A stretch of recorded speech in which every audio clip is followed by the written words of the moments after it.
yo bisa n'uko turi kuranahura mushobora kwasiga ubuzima.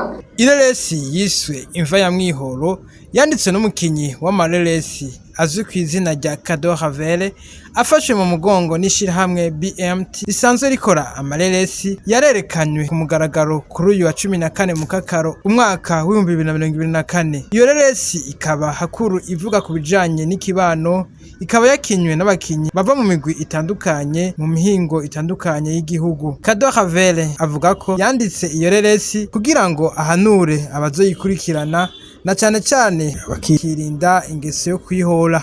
Abenshi mwari mumenyereye mu gukina ariko siyo mpano yonyene ifise. Ni jewe nanditse iyi filime mweje kuraba igice cyayo cya mbere nayise Imva ya Mwihoro. Abenshi mushobora kwibaza mbega Imva ya Mwihoro bisobanuye iki? Imva ya Mwihoro bisobanuye gukora ikintu ukagihasha, ni gukora ikintu 100%. Ariko kandi byavuye mu kwibutsa akibazo Imva ya Mwihoro mu ruvohosha. Ariko kandi hariho igitego cy'umwihoro yahemukiwe hanyuma arazuka aza kwihora abamugiriye nabi. Mu kwihora kwiwe yarihora agahasha. Niba gutera urwara gutera koko kumva nyine kubwiza ubwoba. Muri iyi resi mweje kuraba icyo nashatse kwigisha ibijyanye n'ingo n'imiryango. Kumbure aho tumaze kugera ko nashobora gutangirwa neza ingene ingo n'imiryango birimwo muri no reresi, ariko nico kintu ca mbere kirimwo mu nyigisho iri muri no reresi. Nashatse no kwigisha kandi yuko kwihora atari vyiza.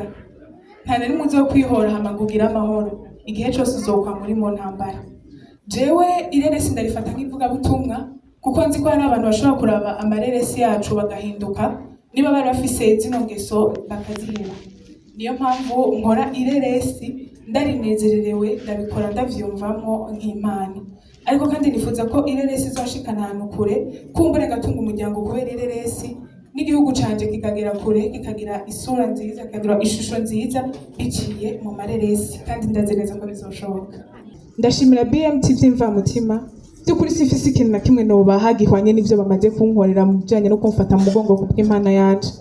Ariko ndaza kubashimira nkoresheje ijambo banditse mu ireresi ntaho yagiye. Ninagirirwa amahirwe nzofasha umwe canke babiri ndazi ko nzoba ndabashimiye. Abari baje kwirabira bwa mbere iyo reresi barayishimye bongera baratera intege abakinyi bayikinyemwo bongera barabaterera haba mu vyiyumviro no mu vy'uburyo. Twaravuganye na company BMT ndabasaba ko twoshobora gukorana igikorwa. Sinari ndi hafi ariko baranyizeye naje ndabizera turakorana biraja mu ngiro.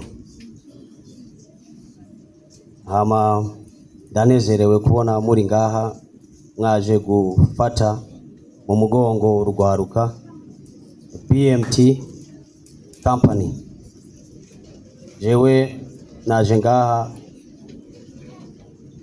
naje kubatera intege bababwira ati babandanye kuko akari imbere karahinda ko mbona birabyoshe cyane.